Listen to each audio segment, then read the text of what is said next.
The Houston Texans are the NFL's little brother, having been the most recent team to form. And for most of their existence, they've been looked down upon by their bigger brothers as less of a threat to contend for a Super Bowl trophy.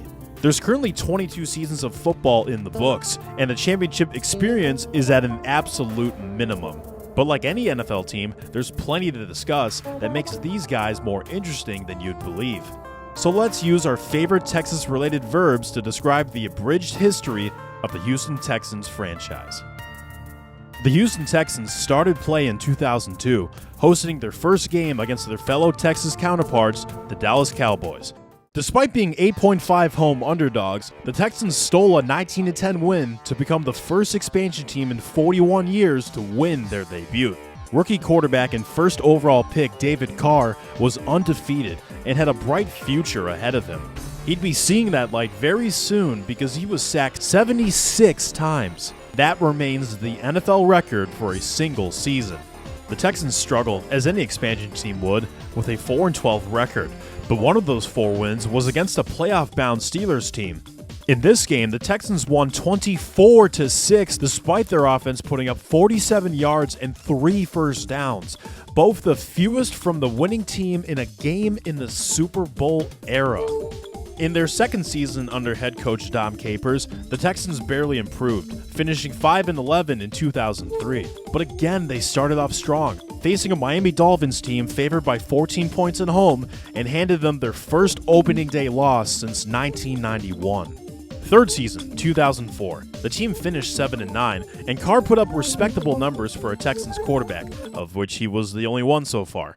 The main reason for this improvement was the emergence of Hall of Fame wideout Andre Johnson. As his tenure from 2003 to 2014 will show, Johnson will be a top 2 player in the franchise's history.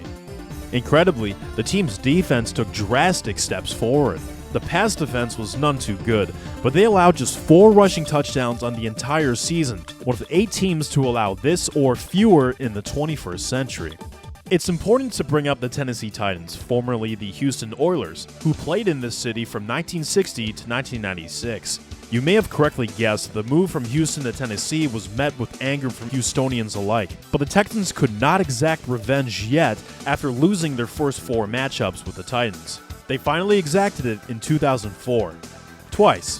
This included a comeback from down 21-3 at home in Week 12, with former Oilers owner Bud Adams in attendance. David Carr knew how much the wins meant for the city of Houston and was glad they could lasso them both in for the fans. For Carr, it was a massive contrast with the Week 5 matchup against the Titans the following season. He was sacked 7 straight times, making it the 3rd straight week that had happened, something that didn't even occur in 2002 when he set the single-season sack record. Speaking of which, Carr was sacked 68 times in 2005, which is still the 3rd most on a quarterback ever. Poor guy. Poor team. The Texans fell from 7-9 in 2004 to 2-14 in 2005. Dom Capers would be fired for a second time by an expansion team, but was at least generous enough to try and teach his players some life lessons about not being complacent with losing. Someone who wasn't complacent with feeling like a loser was running back Dominic Davis, who changed his name to Dominic Williams in 2006. In his first 3 seasons with the Texans, Williams rushed for nearly 3,200 yards with 23 touchdowns, adding an additional 1,276 receiving yards through the air. He was a ray of light in these 3 seasons. And because of knee injuries, those were the only 3 of his entire NFL career. This Texans team needed a pit bull mentality too, so to accomplish this, they hired Denver Broncos offensive coordinator Gary Kubiak. Born and raised in Houston, Kubiak breathed Houston football, and he was actually a ball boy for the Oilers in the late 70s. With the Texans selecting first overall in the 2006 draft, Kubiak and company knew they needed a franchise changer. They could choose Heisman Trophy winner and college football champion quarterback Vince Young. Young was a Houston native and Houston legend in high school, so much so that he was getting comparisons to LeBron goddamn James. They could also choose former Heisman Trophy winner and college football champion running back Reggie Bush, not from Houston or Texas for that matter, but just as dominant at his position as Young was at his. And with the first overall pick, the Texans selected Mario Williams, a defensive end out of NC State. The city was furious that they had passed on 2 game changers. One columnist was so pissed that he predicted the team would not only finish with less than 4 wins in 2006, but that season tickets would soon be sold on eBay. As tough as it is for Williams to be at the center of all this criticism, it's relieving to know that in hindsight, he had beyond question the best career of the 3 players. Williams became arguably the team's first true defensive star, reaching 14 sacks in 2007 when no Texan prior had more than 8. He'd finish his career with the team with 53 sacks in 6 seasons. Not the greatest resume of any first overall pick, but a good career, one that would see him come 2.5 sacks away from reaching 100. In 2006, the Texans finished 6-10, cutting David Carr after a season where he led the league in completion percentage despite having a negative touchdown-to-interception ratio. The 249 sacks he took in his first 5 seasons remain a record in that stretch. The 2007 and 2008 Texans would both finish 8-8, resulting in the franchise's first 2 non-losing seasons. The 2008 season would also come with the team's introductory appearance on Monday Night Football, a 30-17 rout of the rival Jacksonville Jaguars in Week 13. The offense was coming together quite nicely too. Tight end Owen Daniels and wide receiver 2 Kevin Walter would both break 860 yards receiving, while rookie running back Steve Slayton nearly rushed for 1,300 yards and double-digit touchdowns. This would be Slayton's best season of his career by 50 billion light years. But let's lighten the mood by bringing up Andre Johnson once more. Johnson led the league with 115 receptions, the most from any Texans receiver ever, and he'd eclipse 100 catches 5 times in Houston. How many more players have more such seasons than that? Only 2. Johnson also surpassed 1,500 yards receiving in 2008 and 2009, and he'll become one of 5 receivers to do this at least 3 times. His efforts helped lead the Texans to their first ever winning season in the latter year, coming up just short of making the playoffs on tiebreakers with a 9-7 record. There's 2 people Johnson could thank for this. One was offensive coordinator Kyle Shanahan before becoming a Super Bowl appearing head coach with the San Francisco 49ers. The other was quarterback Matt Schaub, who had a breakout Pro Bowl campaign in his 3rd season as a Texan. Houston selected 3 Pro Bowlers in the 2009 draft, but only one got those honors during his time in Houston. That happens to be linebacker Brian Cushing, the team's all-time leader in tackles. Cushing would win Defensive Rookie of the Year in 2009 with a bonus All-Pro selection. He loses this All-Pro selection the following May in a revote for his award honors after getting caught using performance-enhancing drugs. Cushing was at least able to keep his Defensive Rookie of the Year honors, something he was ecstatic to leave with. The 2010 squad squandered a 4-2 start to finish 6-10, but in turn produced one of the most unexpected seasons from any player in NFL history. Let's shake hands with undrafted free agent running back Arian Foster in his 2nd season with the Texans. Foster got significant action in the last 2 games of 2009, rushing for 216 yards, 3 touchdowns, and 5.5 yards per attempt. How would he follow that up in the first game of 2010? 231 yards, 3 touchdowns, and 7 yards per attempt. In total, he will amass 1,600 rushing yards and 600 receiving yards, a feat that's only happened 2 other times. He also had a franchise record 16 rushing touchdowns, ahead of 2nd place Arian Foster and 4th place Arian Foster. If you want to know how interesting Foster is off the field, in college he would not grant interview requests unless reporters spoke to him like a pterodactyl. What a very fascinating individual. What's also fascinating is this fight from Week 13 between Andre Johnson and Tennessee Titans quarterback Cortland Finnegan. And look, by the way, Johnson clearly won this. It's interesting that Finnegan and Johnson, both known as great dudes off the field that have done extensive charity work for underprivileged kids, threw hands here and got ejected. But that's testosterone for you.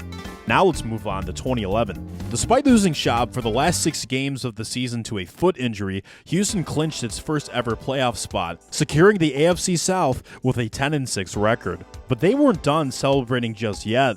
They secured playoff win number 1 against the Cincinnati Bengals in the wildcard round, as TJ Yates' team bested Andy Dalton's in the NFL's first playoff matchup between 2 rookie quarterbacks. This was Yates' second time leading the Texans to a victory over Cincinnati.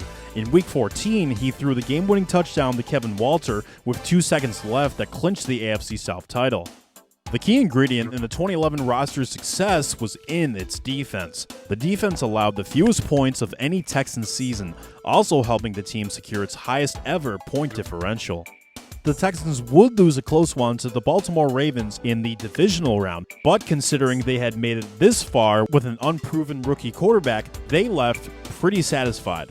Schaub would play all 16 games in 2012, and the team used that to further improve to a franchise-best 12-4 record. They showcased 9 Pro Bowlers and finished in the top 10 on both sides of the ball in both yards and points. Like the previous season, the Texans won a home playoff game against the Bengals. Again, like last season, their playoff run came to a screeching halt in a thrashing by the New England Patriots. Okay, not perfect, but hey, they're getting there. And one person there to see it all was there from the very beginning, Andre Johnson.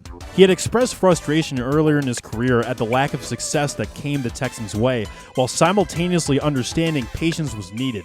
When the team clinched their first playoff spot in 2011, no one was happier than Johnson. A close second was Matt Schaub. His Texans career was full of quality moments, none more so than this Week 11 overtime thriller against the Jaguars. In Houston's 43-37 victory, Schaub tied for the second most passing yards in the game, a cool 527. Momentum was a beautiful thing. Let's keep it going in Week 1 of the 2013 season, a Houston win over the San Diego Chargers. Let's keep it going in Week 2, an overtime win against the Titans to move to 2-0. Now let's stop there, because those were the only 2 wins of the entire season. The 2013 Texans suffered the biggest win-loss collapse in NFL history, tying, coincidentally enough, the 1993 and 1994 Houston Oilers. Matt Schaub suddenly went from one of the better quarterbacks in the NFL to one of the absolute worst. While he never had the greatest arm, it turned into a pool noodle in 2013 as he became the first quarterback to throw a pick 6 in 4 consecutive games. Perhaps the cracks started to form for Schaub in 2012. The Texans started 11-1, on their way to both a first-round bye and home field advantage throughout the playoffs. But in the team's last 4 games, Schaub threw 1 touchdown to 3 interceptions, contributing to their 1-3 finish and giving away both home field advantage and both first-round bye slots. Some also speculate the 2011 Texans could have made the Super Bowl with a healthy Schaub. Wishful thinking, perhaps, but with a good offense and dominant defense, there's been worse hypotheticals in this sport. It would end up being Schaub's last season in Houston. Just like that, their franchise quarterback was gone in a trade to the Oakland Raiders, and in an ironic twist, he'd back up Derek Carr, the younger brother of the quarterback he replaced in Houston. Unfortunately, this also spelled the end for Gary Kubiak, the winningest coach the Texans have ever had. His replacement is Penn State head coach Bill O'Brien, who people make fun of because his chin looks like this. O'Brien's Texans were blessed with the first overall pick of the 2014 draft, taking South Carolina edge rusher Jadeveon Clowney. Much like Mario Williams, Clowney didn't exactly live up to his draft spot, but he crafted a good career in Houston. The 2014 Texans missed the playoffs again, but just by a hair with a remarkable turnaround at 9-7, the team's 3rd winning record in 4 seasons. I've saved one of the main reasons they've done so for right now, because we have a lot to talk about with the greatest Texan of all time, future Hall of Fame edge rusher, J.J. Watt. He'll become one of 3 players to win 3 Defensive Player of the Year awards, tying them down in 2012, 2015, and especially 2014.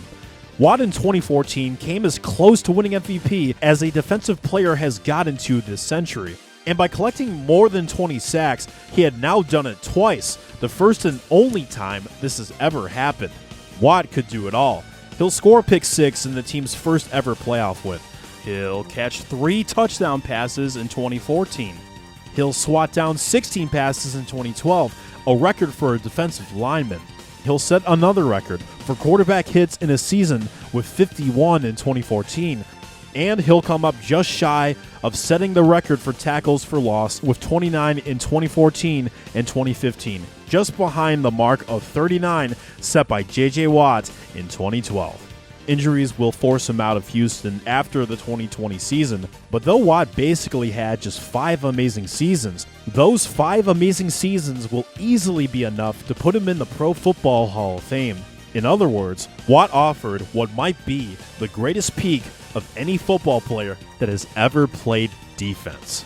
He had to, because from 2014 to 2016, the Texans got pretty goofy. They finished 9-7 in all 3 seasons, clinching the AFC South in 2015 and 2016. On one hand, Watt and linebacker Whitney Merciless became the team's first double-digit sack duo in 2015.